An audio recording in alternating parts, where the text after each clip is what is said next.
안녕하세요.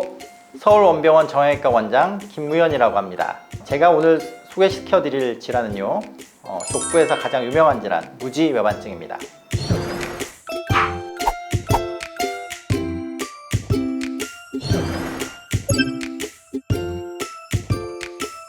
무지외반증이라고 하는 질환은요, 일단 문자 그대로 무지는 엄지발가락을 말하는 뜻이고요, 외반증이라고 하는 것은 바깥쪽으로 변형이 된다는 뜻입니다. 즉 문자 그대로 말씀드리면 엄지발가락이 몸의 중심에서 바깥쪽으로 이렇게 휘어져가는 변형을 말하는데요, 이쁜발은 이 중족골의 뼈가 이렇게 일자로 각도가 거의 9도 미만으로 반듯하게 되어 있습니다. 그런데 이게 이제 자꾸 벌어지게 되면서 이 엄지발가락 뼈가 이 바깥쪽으로 자꾸 이렇게 휘어져 가면 모양도 보기 싫어지고, 또 이것 때문에 자꾸 통증이 생겨서 걷기 어려워지는 질환이 무지외반증입니다. 무지외반증이 생기는 원인은요, 크게 이제 선천적인 이유하고 후천적인 이유가 있습니다. 선천적인 이유는 일단 우리 부모님의 외모를 저희 자식들이 닮는 것처럼 외모만 닮는 게 아니라 이제 발의 형태도 닮게 되거든요. 어머니가 무지외반증이었으면 그 자식들도 무지외반증이 생길 가능성이 많은 거고요. 또 다른 한 가지 이유는 타고난 인대가 느슨한 경우, 관절이 많이 유연한 경우에도 이제 무지외반증이 잘 생긴다고 되어 있습니다. 발의 형태가 태어났을 때의 발의 형태가 평발인 경우에도 이게 좀 무지외반증이 잘 발생을 하고 불편이 많이 생기는 걸로 되어 있고요. 후천적인 이유는 모두 잘 알고 계실 거예요. 뾰족구두처럼 앞코가 좁은 신발을 많이 신는 분들이 이제 후천적으로 무지외반증이 발생하는 걸로 되어 있습니다. 좁은 신발을 많이 신는 문화에서 무지외반증이 좀 많이 생기는 걸로 되어 있고, 평평한 신발을 많이 신는 문화에서는 비교적 무지외반증의 유병률이 조금 더 적게 나온다고 알려져 있는 것 같습니다. 증상이 없다면, 그러니까 증상이 없다는 것은 아프지 않고 내 생활에 지장이 없다면 글쎄요, 일단 경과 관찰하고 지내볼 수도 있습니다. 아프지 않은 무지외반증은 사실 치료의 적응증은 엄밀히 말하면 아니라고 생각을 하고요. 다만 이제 무지외반증이 발생을 했는데 이것 때문에 자꾸 내가 신고 싶은 신발을 못 신게 되고, 자꾸 걸어야 하는데, 운동을 해야 하는데 이 발에 통증이 생겨가지고 운동도 못하게 되고 거동도 불편하게 되면 적극적인 치료가 필요하다고 할 수 있겠습니다. 발가락에 통증이 생겨서 이제 견디기 어려우면 수술하는 게 맞습니다. 제가 이제 외래에서 진료를 할 때 무지외반증이 있어요 오시는 분 중에서 보통은 거의 이분은 수술을 하겠구나 생각이 드시는 분들은 이런 분들이거든요. 딱 들어오셨는데 사진을 보니까 무지외반이 심해요. 그런데 신발을 봤더니 크록스를 신고 오셨어요. 이건 무슨 의미냐, 이제 크록스처럼 넉넉하고 편한 신발을 신었는데도 아프다는 겁니다. 아무리 편한 신발을 신고 약물 치료든 여러 가지 보조기를 해도 자꾸 통증이 생겨가지고 내 생활에 영위가 안 되는 경우에, 이것 때문에 이 발로 걷기가 어려워지면 이거는 어쩔 수 없이 수술하는 게 맞겠습니다. 또 가끔은 어떤 분들은 아프지 않은데 모양 때문에 이제 수술해달라는 분이 있거든요. 이제 교과서적으로는 사실은 이제 예쁜 신발을 신기 위해서 수술하는 거는 이제 아니다라고 되어 있기는 하는데, 이제 제 경험적으로 가끔은 이제 직업적인 것 때문에 힐을 신어야 되는 분들이 있거든요. 그런 분들 중에서 많이는 아닌데 미용적인 목적으로도 요즘에는 이제 무지외반증 교정을 하게 되는 것 같기는 합니다. 이게 수술 자체의 목적은 통증이 생겨서 수술하게 되는 거고요. 근데 이제 통증을 없애주려고 수술을 하게 되면 어쩔 수 없이 모양을 이쁘게 잡을 수밖에 없거든요.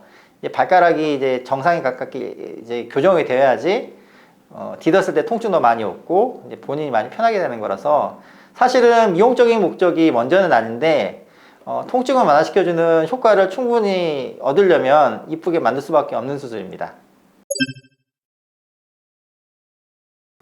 증상이 심하지 않으시면 편한 신발, 보장구, 보존적 치료를 하면서 수술적 처치하는 시기를 좀 뒤로 미룰 수는 있겠습니다. 그런데 너무 보존적 치료만 하고 적절한 치료 시기를 놓치게 되면 변형은 자꾸 진행하게 되고요. 만약 변형이 너무 심하게 된 경우에는 수술적인 방법 자체가 좀 더 복잡해지거나 수술을 해도 경과가 좀 나쁠 수가 있겠습니다. 또 무지외반증이 너무 심해지게 되고 연세가 들게 되면 관절 사이에 있는 연골이 자꾸 마모가 되게 되고, 그렇게 되면 이제 관절염이 생기게 되는데, 이런 경우에는 이제 수술적 처치를 하더라도 관절염에 대한 통증 때문에 환자의 삶의 질이 조금 더 떨어질 가능성이 있겠습니다.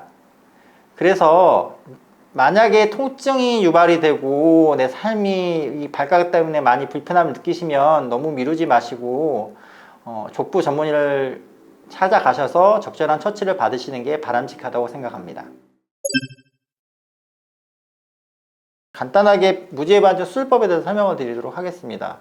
제가 계속 아까 말씀드렸던 것처럼 발가락이 이렇게 이런 형태로 변형이 생기게 되는 건데, 이렇게 되면 일단 요 안쪽에 있는 인대가 구축이 일어나게 됩니다. 구축이라는 거는 이제 짧아진다는 건데요. 일단 수술을 할 때 보통은 이 짧아져 있는 인대나 힘줄 부분을 좀 늘려주게 됩니다. 그 다음에 이제 이 휘어져 있는 뼈를 어떻게 할 거냐인데, 이제 뭐 여러 가지 방법이 있겠는데, 대개 이 중족골이란 뼈 자체를 안으로 밀어줘서 이걸 반듯하게 만들어주고요. 또 이 바깥쪽으로 꺾어져 있는 이 뼈는 또 여기서 절골을 해가지고 반듯하게 펴주는 방법을 보통은 사용하고 있습니다.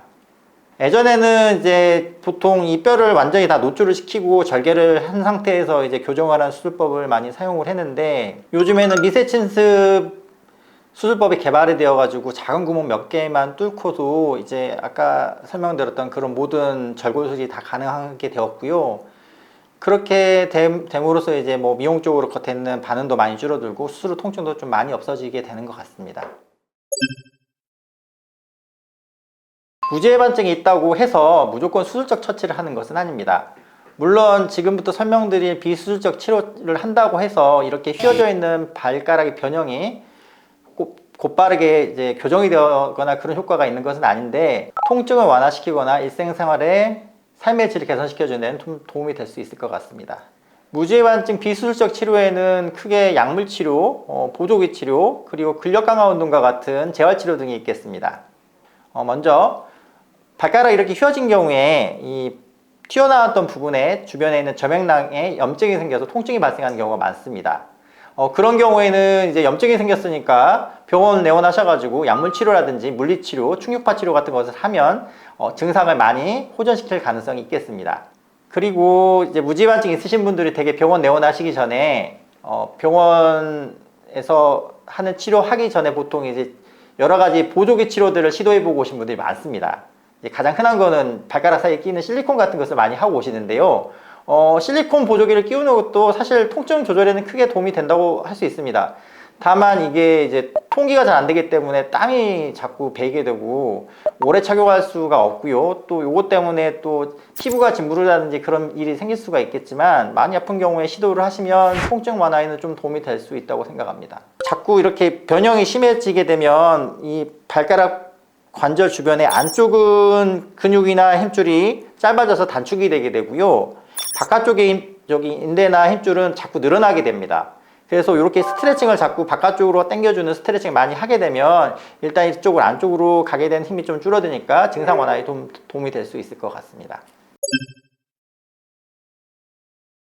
일단은 무지해반증의 좋은 운동을 설명하기 전에 왜 운동을 해야 되는지 제가 먼저 좀 설명을 해 드릴게요. 일단 제가 아까 설명드렸던 것처럼 발가락이 이 중족골이라는 뼈는 이렇게 안쪽으로 틀어지고 발가락 뼈는 이렇게 바깥쪽으로 틀어집니다.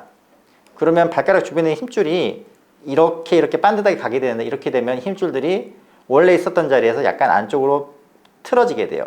이렇게 틀어진 상태에서 이렇게 휘어져 있으니까 안쪽에서는 자꾸 여기 있는 근육들이 자꾸 짧아지게 되거든요. 또 이 꺾어지게 되니까 이 바깥쪽에 있는 인대는 자꾸 늘어나 있게 되고, 이 안쪽에 있는 인대는 짧아지게 됩니다. 또 발가락을 지탱하는 아치가 충분히 기능을 발휘하고 있을 때에는 이렇게 근육들이 힘이 충분하게 전달이 되어서 무지반을 예방하는 역할을 해주는데, 이 아치가 또 자꾸 약해지게 되면 무지해반증이 자꾸 악화되는 한 가지 원인이 될 수 있습니다. 그래서 일단은 운동을 하려면 크게 발바닥 안쪽에 있는 내재근의 힘을 키워주는 거하고, 이 안쪽에 있는 힘줄이 자꾸 힘이 짧아져 있으니까 요걸 자꾸 펴줘서 늘어나게 해주는 스트레칭, 그리고 요 바깥쪽을 엄지발가락 쪽 바깥쪽으로 펴주는 근육을 힘을 강화시켜주는 외전근 강화 운동, 세 가지의 원칙을 가지고 치료를 하면 효과적일 것 같습니다. 이런 운동법 자체가 변형을 교정시켜주는 힘은 없겠지만 통증을 완화시켜주고 삶의 질을 개선시켜주는 데는 효과를 기대해 볼 수 있겠습니다. 이론적으로는 근육을 강화시키면 변형이 진행되는 것을 좀 늦추거나 어느 정도 예방하는 것에 효과는 있을 수 있겠습니다. 엄지와 두 번째 발가락 사이에 굳어져 있는 인대 관절들을 스트레칭하고 발가락을 바깥쪽으로 당기는 근육을 이완시키는 게 이 동작의 핵심입니다. 발가락이 휘어진 채로 오래 있다 보면 발가락 바깥쪽의 인대가 단축되어 통증을 유발하고 변형을 악화시킬 수 있습니다. 본인의 엄지발가락을 손으로 잡고 변형이 교정되는 방향으로 잡아당깁니다. 10초 정도 유지하시고 풀어주는 방법으로 스트레칭을 3에서 5분 정도 진행해 주세요. 그 다음에 발바닥에 아치를 강화하는 운동을 설명시키도록 하겠습니다. 발바닥의 근육을 강화하면 체중이 실렸을 때 발에 눌리는 것, 관절이 틀어지는 것을 근육이 예방해 줄 수 있습니다. 발을 편안하게 내려주신 상태에서 아치가 만들어지는 방향으로 힘을 주세요. 지그시 힘을 주시고 10초 정도 버텨줍니다. 그리고 나서 다시 천천히 힘을 풀어주시고 이런 동작을 3에서 5분 정도 반복합니다. 특별히 도구가 필요하지도 않은 운동이라서 언제든지 발바닥 무지외반증을 교정 운동을 할 수 있는 장점이 있겠습니다. 발가락을 벌리는 힘을 주는 운동을 설명해 드리도록 하겠습니다. 무지외반이 진행되면 발가락을 벌리는 근육 힘이 약하게 되는데 벌리는 근육 강화를 하게 되면 무지외반 교정하는 데 도움이 될 수도 있습니다. 편안하게 다리를 내린 상태에서 첫 번째 발가락과 두 번째 발가락이 멀어지는 방향으로 힘을 주어 벌려주세요. 벌려준 상태에서 10초 정도 버티시다가 힘을 풀고 같은 동작을 3에서 5분 정도 반복합니다. 운동을 시행할 때 주변에서 흔히 구할 수 있는 고무 밴드 등을 활용하는 것도 도움이 될 수 있습니다. 일단은 무지외반증이 있다고 해서 다 무조건 수술적인 처치를 하는 건 아닙니다. 만약 발가락, 엄지발가락 변형으로 고민이 되거나 통증이 있으시면 너무 겁먹지 마시고요. 가까운 족부 전문의가 진료하고 있는 병원에 가셔가지고 진찰을 먼저 받아보세요. 만약에 가벼운 변형이나 그다지 통증이 없는 경우에는 제가 아까 설명드렸던 것처럼 간단한 약물치료라든지 물리치료 같은 것도 도움이 될 수가 있겠고요. 또 변형이 또 너무 심해진 다음에 처치를 받고 싶으셔도 이미 변형이 진행이 된 상태에서는 수술 방법이 좀 더 커지게 되거나 수술을 하더라도 효과를 제대로 보기가 어렵게 됩니다. 그래서 일단은 뭔가 내가 불편함을 느끼시면 너무 겁먹지 마시고 꼭 가까운 병원에 진료를 하셔서 진료를 받아보시는 게 좋겠습니다. 저는 서울원병원에 진료하고 있거든요. 그래서 언제든지 내원하셔가지고 물어보시면 친절하게 최선을 다해서 가족과 같은 마음으로 진료를 열심히 하도록 하겠습니다.